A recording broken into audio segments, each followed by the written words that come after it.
Hello everyone, welcome back to my channel. So ఈ వీడియోలో నేను విరిగిన పాలతో పన్నీర్ ఎలా చేసుకోవాలో చూపిస్తాను. లేదంటే మీరు పాలు విరగకపోతే ఇంట్లోనే పన్నీర్ చేసుకోవాలి అనుకుంటే వేడి పాలల్లో కొంచెం లెమన్ యాడ్ చేస్తే పాలు విరిగిపోతాయి. సో అలా విరిగిపోయిన పాలని ఇలా వాటర్ మొత్తం తీసేసి దీన్ని మనం ఒక క్లాత్లో వేసుకోవాలి.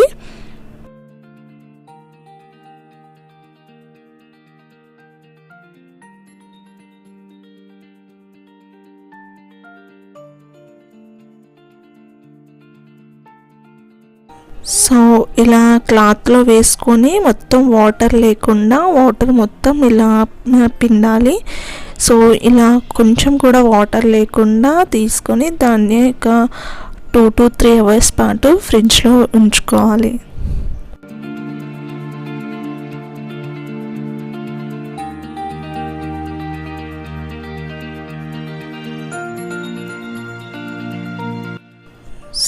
సో ఇప్పుడు ఒక 2 to 3 hours పాటు ఫ్రిడ్జ్లో ఉంచిన తర్వాత ఇలా తీసుకోవాలి. సో మనకి ఇప్పుడైతే ఇలా సేమ్ పన్నీర్ లాగా వచ్చేసింది. సో ఇలా చిన్న చిన్న పీసెస్ లాగా కట్ చేసుకోవాలి. సో ఇలా సింపుల్గా మనం హోమ్ మేడ్ పన్నీర్ని తయారు చేసుకోవచ్చు. సో ఈ పన్నీర్తో మనం ఇప్పుడు పన్నీర్ బుర్జీ చేసుకుందాము. సో అది ఎలా చేయాలో ప్రాసెస్ కూడా ఇప్పుడు నేను చూపిస్తాను. ఫస్ట్ ఒక కడాయి తీసుకొని అందులో కొంచెం ఆయిల్ వేసుకొని అందులో కొంచెం జీలకర్ర, ఆవాలు, అలాగే ఒక పచ్చిమిర్చి, ఆనియన్, ఇలా కరివేపాకు ఇలా అన్నీ వేసుకోవాలి.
అండ్ కొంచెం పసుపు యాడ్ చేసుకొని తర్వాత మనం చిన్నగా ముక్కలు కట్ చేసిన పన్నీర్ కూడా అందులో వేసుకొని సో ఇలా వేయించుకోవాలి.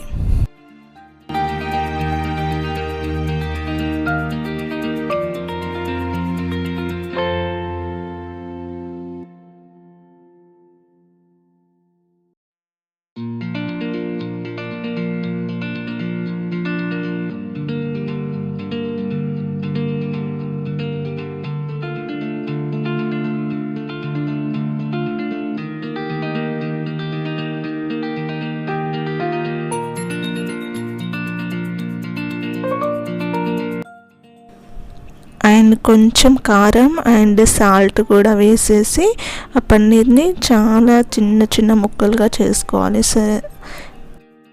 సో ఇంతే సింపుల్గా మనం పన్నీర్ బుర్జీ చేసేసుకోవచ్చు. సో ఇలా మనం ఇంట్లోనే పన్నీర్ తయారు చేసుకొని ఇలా పన్నీర్ బుర్జీ చేసుకోవచ్చు. సో ఇదైతే చాలా అంటే చాలా టేస్టీగా ఉండే. ఓకే అండి, మీకు ఈ వీడియో నచ్చింది అనుకుంటున్నాను. నచ్చితే మీరు కూడా ఒకసారి తప్పకుండా ఇలా ట్రై చేయండి, చాలా బాగుంటుంది టేస్ట్ అయితే. అండ్ ఈ వీడియోని లైక్ చేసి మీ ఫ్రెండ్స్కి కూడా షేర్ చేయండి. అలాగే ఫస్ట్ టైం మా ఛానల్ చూస్తున్నట్టయితే తప్పకుండా సబ్స్క్రైబ్ చేసుకోండి. Thank you for watching.